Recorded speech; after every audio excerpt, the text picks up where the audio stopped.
This ও ডায়েটের ব্যবহার। This মানে এই হয়, ডায়েট মানে ওই, ভুলে গেলে আর একবার খুলে দেখো বই, কাছের জন্য বসে দিস, দূরের জন্য ডায়েট, আমার কাছে দিস ক্যাট, দূরে ডায়েট র্যাট। কয়েকটা এক্সাম্পল বলছি, ভালো করে শোনো।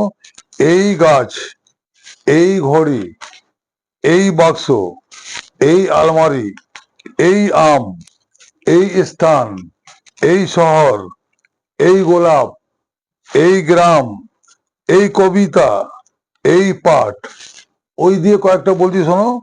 ওই বাড়ি, ওই বালিকা, ওই জিনিসটা, ওই কলমটা, ওই পেয়ারা, ওই গ্রাম, ওই জেলা, ওই পদ্ম ফুল, ওই গল্প, ওই পৃষ্ঠা। এইভাবে তোমরা এগুলোকে অনুবাদ করবে। যে যখন দেখবে যে এই গ্রাম, দিস ভিলেজ, আবার যখন দেখবে ওই শহর, দ্যাট সিটি, এই আম, দিস ম্যাঙ্গো, ওই কলা, দ্যাট বানানা।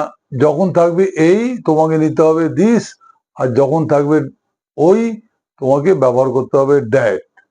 কাছের জন্য বসে দিস আগেই বললাম, আর দূরের জন্য দ্যাট।